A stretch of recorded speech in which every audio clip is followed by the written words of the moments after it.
Jonathan Lee Riches investigates. I am in San Antonio, Texas. I'm at the airport. Let's talk about Savannah Soto.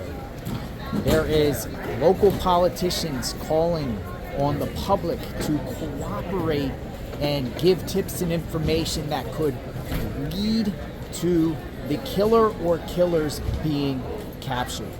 The thing about this case, Savannah Soto, is it affects people. It affects a lot of people in the community. A lot of residents are unsafe because of the situation.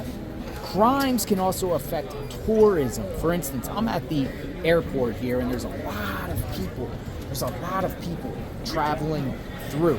But if you know crime exists in a particular city and it's known to be a dangerous city, what are you going to do? You're just not going to go. Or you'll leave. You'll leave the entire area. Like a lot of people here are leaving to board flights. Now let's talk. Let's talk about this local politician, Manny Palez, District 7. And Manny says the case has put a spotlight on violent crimes happening in San Antonio.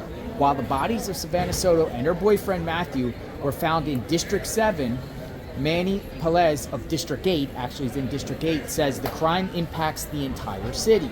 He's asking people to help investigators with any tips or information that can help catch the people responsible. While we do not tolerate crimes perpetrated on residents here in San Antonio, he said, anyone who did this has forfeited their right to be amongst us. We discussed that. Whoever did this does not deserve to be out in society, because if they're out in society, they are a danger to the public, right? When caught, and I fully expect our DA to keep his word and to prosecute this person or persons to the full extent of the law. Back in September, the San Antonio City Council approved a $3.7 billion budget that includes an increase of millions of dollars to the San Antonio Police. That money not only went towards hiring more officers, but also the purchase of technology and equipment to help solve crimes.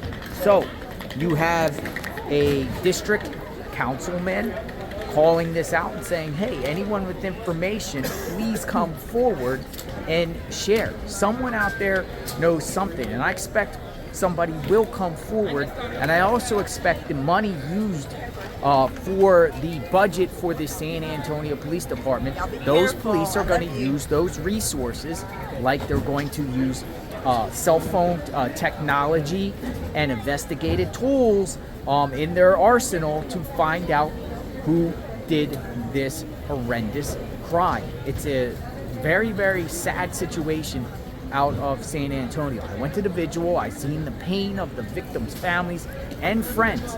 Savannah Soto was loved by a lot of people.